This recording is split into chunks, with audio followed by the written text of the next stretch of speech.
આજે જ્યારે જિલ્લા પંચાયત, નગરપાલિકા અને તાલુકા પંચાયતની ચૂંટણીઓ થઈ રહી છે, મતદાન કરવા માટે લોકોમાં ઉત્સાહ જણાઈ રહ્યો છે. ગોંડલથી અમારી સાથે જોડાઈ ગયા છે પરાક્રમસિંહ જાડેજા. તેમની પાસેથી લઈએ અપડેટ્સ. જી પરાક્રમ.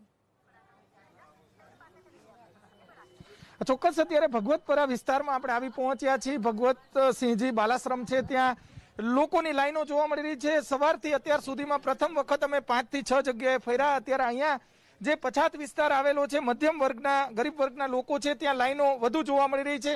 હાઈ પ્રોફાઇલ વિસ્તારમાં હજી પણ મતદારો બહાર નથી નીકળતા. અત્યારે સીધા દ્રશ્યો આપણે બતાવી રહ્યા છીએ. ભગવતપરા જે વિસ્તાર છે, ત્યાં લોકોની લાઈનો, તમામ મજૂર વર્ગના લોકો છે. સીધા દ્રશ્યો આપણે બતાવી રહ્યા છીએ. ગોંડલની 39 જે બેઠકો છે, તેમાં મતદાનની જે પ્રક્રિયા છે તે શરૂ થઈ ગઈ છે. અત્યાર સુધીમાં અંદાજિત 10% જેટલું મતદાન થયું છે. સીધા દ્રશ્યો બતાવશું.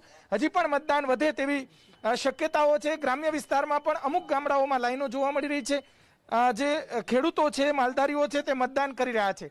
પરંતુ સવારથી 5 જગ્યાએ અમે ફર્યા. ત્યાં ભગવતપરા એક એવો વિસ્તાર છે કે ત્યાં મતદારોની લાઈનો જોવા મળી રહી છે. અત્યારે સીધા જે દ્રશ્યો આપણે બતાવી રહ્યા છીએ, રાજકોટ જિલ્લાના ગોંડલ નગરપાલિકાની જે ચૂંટણી છે તેને લઈ અને કહી શકાય કે જે અલગ અલગ 5 જગ્યાઓમાંથી એક જગ્યાએ અત્યારે લાઈનો જોવા મળી રહી છે. મધ્યમ વર્ગના અને ગરીબ વર્ગના લોકો છે, તેની અંદર મતદાન માટે ભારે ઉત્સાહ જોવા મળી રહ્યો છે.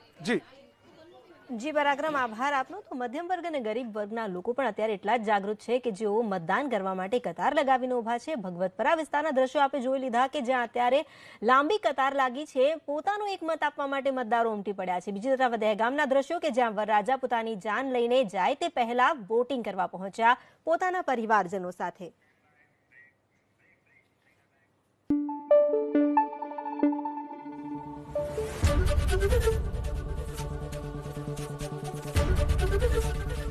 એબીપી અસ્મિતા, ગુજરાતની અસ્મિતા.